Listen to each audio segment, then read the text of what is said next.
Hi everyone, welcome on board to Helper.tv. Sit at home, sit at home.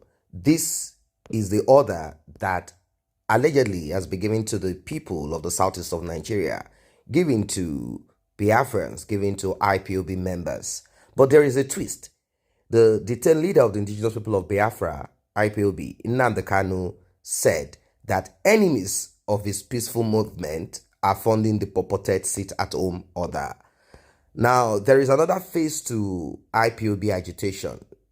He is based in Finland, and there have been some little bit of clashes right, left, and center between the DOS. DOS is the group or the committee that Nnamdi Kanu instituted. They instituted this group to act on behalf of the leader of the group, Nnamdi Kanu. But there is another man in the picture.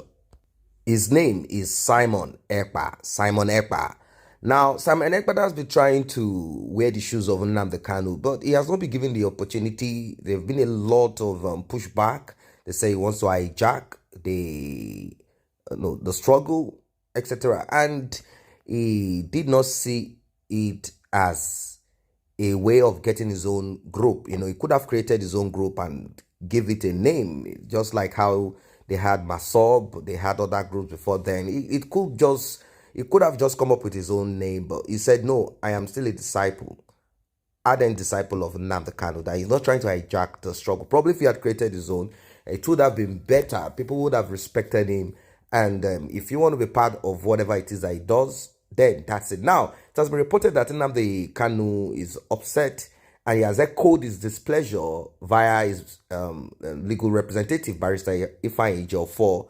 Ejiofor said Nnamdi Kanu ordered the criminals unleashing terror and tormenting residents of the southeast region under the guise of a 5-day sit-at-home, December 9 to 14.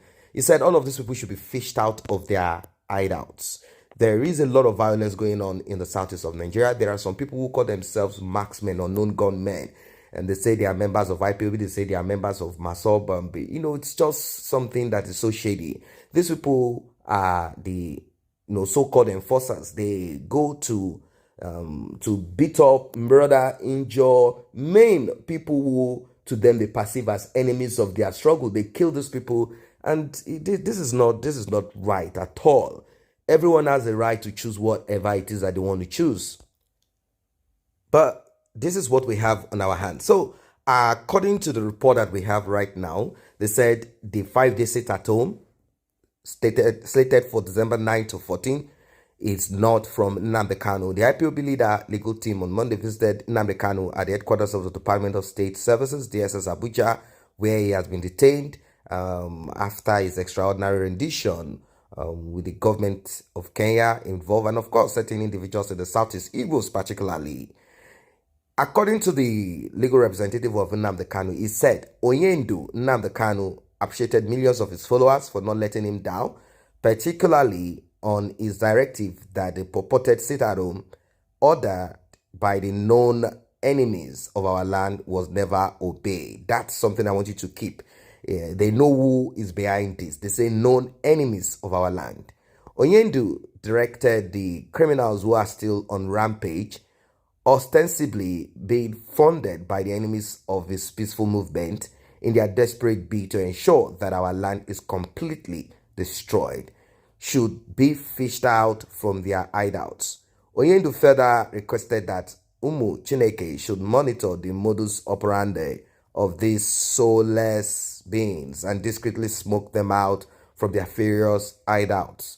Onyendu roundly condemned the spate of wanton and mindless killings and destructions carried out by these criminal elements. He deeply commiserates with those who lost their lives and or their properties during these attacks. Ejiofor puts part of these statements out. There is still more. This is what it is. It is so difficult to understand. And people are saying, no, it's not so. It's not true. They said that Nnamdi Kanu is just pretending, and that he is behind all of this. That he's trying to see if he can force the hand of the federal government of Nigeria. But we know that there are certain elements. There are people who hijack struggles such as this for their own gain. There are people who feel that it is their time to get what they need. Some of them even go to petrol stations, they go to market women for free fuel, free food, free water, saying we are fighting for the people. And these people are armed to the teeth. Guns and all of those things, explosives. What else do you expect someone to do at this point? You just have to give to them whatever it is that they request from you.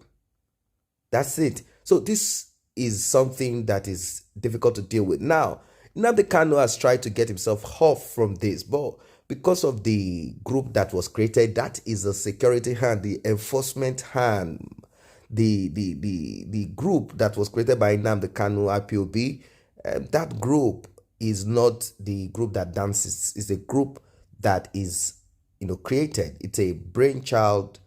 It's something that came out of necessity, but unfortunately, it cannot control every of those people. Many of the commanders of this group have been murdered. They've been killed by the Nigerian army, by the police. They said this is an unlawful security group. This is an unlawful this, an unlawful that. They say this will create, anarchy in the land. But this group has been created to protect the lives and property of Southeasterners, of Igbos, particularly the insecurity and the heightened insecurity and many terrible things that are happening in the Southeast, happening in the south of Nigeria. Of course, it's happening in the north too. We have some unknown, or are we going to call them alien, but they've been tagged Fulanis. They say these are people who are coming in to rape, to steal. They've turned the whole of the south to a place that cannot be farmed anymore. If you go to your farm, you'll be, things will happen to you. And now the same thing happened in the southwest of Nigeria. We woke up to a very terrible news of the same security outfit with some other groups of people who attacked another agitator, someone who said enough is enough in the southwest Sunday. But they attacked him and they did a lot of terrible things. He is not even in Nigeria anymore. They tried to bring him back, but they could not get him. So right now, Nnamdi Kanu has made it clear that he's not part of this so-called sit-at-home. Let us see what the other man will say, the one in Finland, Simon Ekpa. Is he the one that gave this order? Is he the one that said we have to keep to ourselves? What is really going on? I do understand that several groups will be created. That is just how it is. Several groups will be created. There are people who will come up with another name. Right now, everyone is still cooling himself down, waiting for Nnamdi Kanu, watching, and I'm very sure that another group will be created very soon.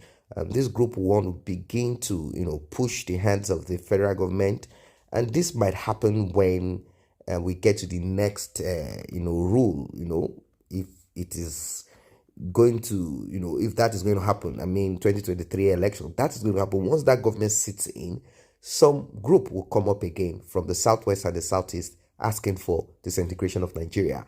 What are your thoughts as regards this one? Let us know in the comment section, and do not forget to subscribe if you have not done so.